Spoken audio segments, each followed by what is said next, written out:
Hello friends, ഇന്നത്തെ ചെമ്പന്നീർപ്പൂവിൻ്റെ കഥ പറയട്ടെ. ഇന്നത്തെ ചെമ്പന്നീർപ്പൂവിൽ രേവതിയെ മുറിയിൽ നിന്ന് വലിച്ച് പുറത്തിടാണ് ചന്ദ്ര. പുറത്തിറങ്ങുന്ന സമയത്ത് രേവതി നേരെ വരുന്ന നിൽക്കുന്നത് സച്ചിയുടെ മുമ്പിലാണ്. സച്ചി രേവതിക്കുള്ള മരുന്ന് വാങ്ങിയിട്ട് വരികയാണ്. അപ്പോൾ സച്ചി ചോദിക്കും, നിങ്ങൾ എന്തായി ചെയ്യണേ? ഇതിന് നിങ്ങളോട് പറയേണ്ട മറുപടി എനിക്ക് അറിയാകില്ല, പക്ഷേ അമ്മയായി പോയില്ലേ, അതുകൊണ്ട് ഞാൻ ക്ഷമിക്കാമെന്നൊക്കെ പറയണം. അപ്പോൾ ശ്രുതി പറയാണ്, കാലത്തൊട്ട് വൈകുന്നേരം വരെ പണിതിട്ട് വന്നിട്ട് റെസ്റ്റ് എടുക്കാൻ പറ്റില്ല എന്ന് വെച്ചാൽ എനിക്ക് പറ്റില്ല, ഞാൻ ഈ വീട്ടിൽ നിൽക്കാം. ഞങ്ങൾ ഈ നിലയ്ക്കാണെങ്കിൽ ഞങ്ങൾ വല്ല റൂമും വാടകയ്ക്ക് എടുത്തിട്ട് പോകുമെന്ന് പറയാണ് ശ്രുതി. വല്ല റൂമിലും പോയി താമസിക്കും പറയണം. അപ്പോൾ രവീന്ദ്രൻ പറയണം, ഈ ഒരാഴ്ച ഇവർക്കല്ലേ ഈ റൂം, രേവതിക്ക് അത്രയും വയ്യാത്തതുകൊണ്ടാവില്ലേ രേവതി അവിടെ വന്ന് കിടന്നുണ്ടാവുക, നിങ്ങൾ എന്താ അത് മനസ്സിലാക്കാത്ത ചോദിക്കുമ്പോൾ ചന്ദ്ര പറയണം, അവൾക്ക് വയ്യായികയൊന്നുമില്ല, അവളത് അവളുടെ അഭിനയ, അവൾ റൂം കിട്ടാൻ വേണ്ടി നേരത്തെ കുട്ടി റൂമിൽ കയറി കിടക്കുകയാണെന്നൊക്കെ പറയണം. അപ്പോൾ ഇതൊക്കെ കേട്ടിട്ട് വയ്യാതെ പനിച്ച് വിറച്ച് നിൽക്കാണ് രേവതി. അത് കഴിഞ്ഞിട്ട് അപ്പോൾ വർഷ ചോദിക്കും, റൂമിൻ്റെ കാര്യത്തിലാണ് വീണ്ടും അടിപിടി തുടങ്ങിയേക്കണം ചോദിക്കണം ശ്രീകാന്തും. അതെ, അപ്പോൾ വർഷയോട് ചോദിക്കുക, അടുത്ത ആഴ്ച. അപ്പോൾ ശ്രുതി പറയും, പക്ഷേ നീ വലിയ വർത്താനം പറയണ്ട, അടുത്ത ആഴ്ച നിൻ്റെ റൂമാണ് വിട്ടു കൊടുക്കേണ്ടത്, അപ്പോൾ നീ എങ്ങനെ പെരുമാറുമെന്ന് അറിയാലോ എന്ന് പറയുമ്പോൾ വർഷ പറയാണ്, രേവതി ചേച്ചിക്ക് അത്രയും ടയേർഡായതുകൊണ്ടല്ലേ രേവതി ചേച്ചി അവിടെ വന്ന് കിടക്കണത്, അത് ഇത്ര വലിയ പ്രശ്നമാക്കണോ? എൻ്റെ റൂമിലൊക്കെയാണ് രേവതി അവർ അടുത്ത ആഴ്ച കിടക്കുന്നുണ്ടെങ്കിൽ ഞാൻ ഈ പ്രശ്നം സില്ലിയായിട്ട് കൈകാര്യം ചെയ്യും പറയും. അപ്പോൾ അതെങ്ങനെ ചോദിക്കുമ്പോൾ പറയും, ഞാൻ എൻ്റെ വീട്ടിൽ പോയി നിൽക്കും ഒരാഴ്ച, ശ്രീകാന്തിനെ കൊണ്ട് ഞങ്ങൾ ഒരാഴ്ച കഴിഞ്ഞിട്ട് ഞങ്ങൾ ഇങ്ങോട്ട് വരും എന്ന് പറയുമ്പോൾ ചന്ദ്രമതി രവീന്ദ്രനും എല്ലാവരും ഞെട്ടുകയാണ്. അപ്പോൾ ചന്ദ്രമതി, എന്താ മോളെ നീ പറയണം, പിന്നല്ലാതെ ഇതിനിപ്പോൾ എന്താ അത്ര കുഴപ്പം, എനിക്ക് എ സിയിലാണ്ട് എന്തായാലും കിടക്കാൻ പറ്റില്ല, അപ്പോൾ ഒരാഴ്ച രേവതി ചേച്ചി അവിടെ കിടക്കട്ടെ, അപ്പം ഞാൻ എൻ്റെ വീട്ടിൽ പോയി നിൽക്കും. അപ്പോൾ ശ്രീകാന്ത് പറയും, ഇങ്ങനെ ഒരു ഐഡിയ നീ എന്നോട് പറഞ്ഞില്ല, ഇത് നീ സ്വയം ഉണ്ടാക്കിയ ഐഡിയ ആണോ, ഇങ്ങനെ ഒരു ഐഡിയയെ പറ്റി നീ എന്നോട് പറഞ്ഞില്ല പറഞ്ഞിട്ട് ശ്രീകാന്തും എല്ലാവരും ഞെട്ടാണ്. അപ്പോൾ ശ്രുതി വീണ്ടും പറയും, ഈ നിലയ്ക്കാണെന്നുണ്ടെങ്കിൽ കിടക്കാൻ ഇതില്ല എന്നുണ്ടെങ്കിൽ ഞങ്ങളും ഒരു ഹോട്ടലിൽ റൂം എടുത്ത് താമസിക്കുക ഒരാഴ്ച എന്നൊക്കെ പറയണം ശ്രുതി. അങ്ങനെ എല്ലാവരും രേവതിനെ കുറ്റപ്പെടുത്തുമ്പോൾ രവീന്ദ്രനും സച്ചിയും രേവതിക്ക് സൈഡായിട്ടാണ് നിൽക്കുന്നത്. സച്ചി അവളെ ചേർത്ത് പിടിച്ചിട്ട് അവൾക്ക് താങ്ങായിട്ട് തന്നെയാണ് നിൽക്കുന്നത്.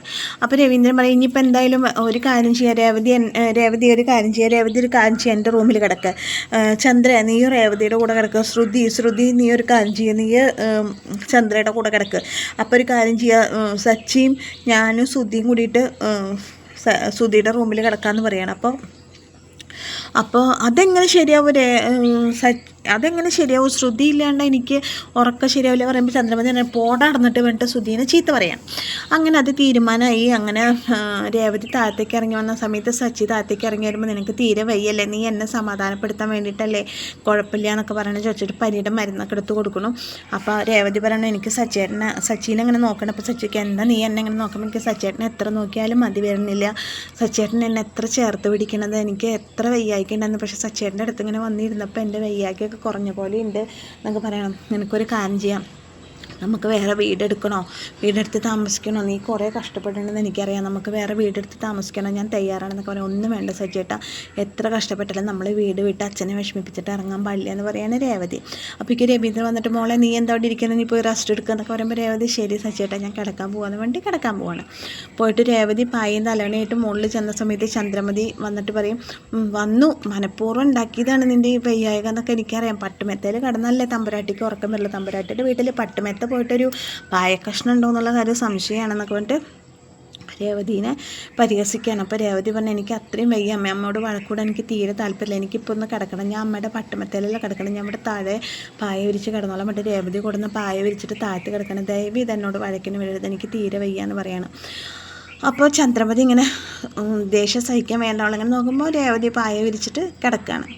അത് കഴിഞ്ഞു. പിന്നെ രവീന്ദ്രൻ അവരെല്ലാവരും കൂടിയിട്ട് രവീന്ദ്രനും ഒക്കെ കൂടിയിട്ട് ശ്രുതിയുടെ റൂമിൽ കൂടിയിട്ട്, അപ്പോൾ ശ്രുതി വന്നിട്ട് പറയും, മൂന്നാളും കൂടി കട്ടിലുമ്പോൾ കിടക്കാനാണെങ്കിൽ എനിക്കൊന്നും പറ്റില്ല, അങ്ങനെ തിങ്ങി ഞെരിങ്ങി കിടക്കാൻ പറയണം. അപ്പോൾ സച്ചി പറയും, വേണ്ട അച്ഛാ ഞാൻ താഴത്ത് കിടന്നോളാം പറയാം. എന്താടാ അതിൽ മൂന്നാൾക്ക് കിടന്നുണ്ട് ശ്രുതി, നീ എന്താ അങ്ങനെ ചോദിക്കണം രവീന്ദ്രൻ. അപ്പോൾ സച്ചി പറയും, വേണ്ട അച്ഛാ ഞാൻ താഴത്ത് കിടന്നുകൊണ്ട് എനിക്ക് എവിടെ കിടന്നാലും ഉറക്കം വരുമ്പോൾ സച്ചി താഴത്ത് പായിട്ടെടുക്കുക. അപ്പോൾ ചന്ദ്രയുടെ റൂമിൽ രേവതി താഴത്ത് പായിട്ടെടുക്കണം, ശ്രുതിയുടെ റൂമിൽ സച്ചി താഴത്ത് അപ്പോഴും അവരുടെ യോഗം താഴത്ത് തന്നെ കിടക്കാനാണ്. അപ്പോൾ സച്ചി കുറേ ദിവസമായില്ല അച്ഛൻ്റെ കൂടെ ഇങ്ങനെ കിടന്നിട്ട് അച്ഛൻ ഒരു കഥ പറഞ്ഞത് അച്ഛന്നൊക്കെ പറയുകയാണ്. അപ്പോൾ എനിക്ക് കഥ പറയാനൊന്നും വയ്യ, നീ കിടന്നുറങ്ങി സച്ചി പറയാണ്. അപ്പോൾ ശ്രുതി പറയാം, ഇവൻ എനിക്ക് നാളെ ജോലിക്ക് പോകാനുള്ളതാ, നീ മിണ്ടാതെ കിടന്ന് ഉറങ്ങും സച്ചി പറഞ്ഞിട്ട് ശ്രുതി ചീത്ത പറയാണ്. അപ്പോൾ സച്ചി പറയണം, അച്ഛൻ ഞാനൊരു കഥ പറയാം, ഒരു നെയ്യപ്പത്തിൻ്റെ കഥ, 50 ലക്ഷം രൂപ വിലയുള്ള ഒരു നെയ്യപ്പത്തിൻ്റെ കഥ ഞാൻ പറയാമെന്നൊക്കെ പറയാണ് സച്ചി. അപ്പോൾ ശ്രുതി, 50 ലക്ഷം ഒരു നെയ്യപ്പത്തിന് ഒന്ന് പോടാടന്നിട്ട് എന്നൊക്കെ പറയണം. അപ്പോൾ ആ നെയ്യപ്പം 50 ലക്ഷത്തിൻ്റെ നെയ്യപ്പം ഒരു കാക്ക തട്ടിക്കൊണ്ടുപോയി, അതായത് ഇവനെന്ന കാക്ക എന്നൊക്കെ പറയുമ്പോൾ ശ്രുതി ഓ നീ എന്നെയാണ് ഉദ്ദേശിച്ചിട്ട് പിന്നെ അച്ഛൻ നോക്കച്ഛ അവൻ എന്നെ കളിയാക്കണം. അപ്പോൾ രവീന്ദ്രൻ പിന്നെ വേണ്ട സച്ചി അതൊക്കെ വിട്ടുകളാ വിഷയം എന്തിനാ പെടുത്തിർന്ന് പറയുമ്പോൾ സച്ചി അതന്നെ പറഞ്ഞുകൊണ്ടിരിക്കുകയാണ്. സച്ചി 50 ലക്ഷം തട്ടിയെടുത്ത കാര്യം ഒക്കെ സച്ചി പറഞ്ഞുകൊണ്ടിരിക്കുകയാണ്, അതന്നെ പറഞ്ഞുകൊണ്ടിരിക്കുകയാണ്. അപ്പോൾ ശ്രുതിക്ക് ദേഷ്യം പറയണം. ശ്രുതി പറയണം അച്ഛാ ഞാൻ ഇവിടെ നിന്ന് എഴുന്നേറ്റ് പോകണോ, എനിക്ക് ഒന്ന് കിടക്ക ഒരു സ്വൈരം തരാൻ പറ അച്ഛനോട്, നാക്കൊന്ന് ഒതുക്കി വയ്ക്കാൻ പറയുന്നൊക്കെ പറഞ്ഞിട്ട് ശ്രുതി കംപ്ലൈൻറ്റ് പറയണു.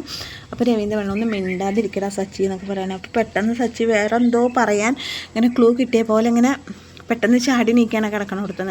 അങ്ങനത്തെ സമയത്താണ് ഇന്നത്തെ ചെമ്പന്നീർപ്പൂവ് അവസാനിക്കുന്നത്. അപ്പോൾ രേവതിയുടെ വയ്യായിക രേവതീനെ എത്രമാത്രം ക്രൂരമായി പീഡിപ്പിക്കാൻ പറ്റും അത്രയും ചന്ദ്രയെ പീഡിപ്പിക്കേണ്ട അങ്ങനത്തെ കഥകളാണ് ഇന്നത്തെ ചെമ്പന്നീർപ്പൂവിൽ നടക്കുന്നത്. അപ്പോൾ ഇന്നത്തെ എൻ്റെ കഥ കേട്ട് ഇഷ്ടമായ കൂട്ടുകാർ എൻ്റെ ചാനലൊന്ന് ലൈക്ക് ചെയ്യണേ, ഷെയർ ചെയ്യണേ, സബ്സ്ക്രൈബ് ചെയ്യണേ. താങ്ക്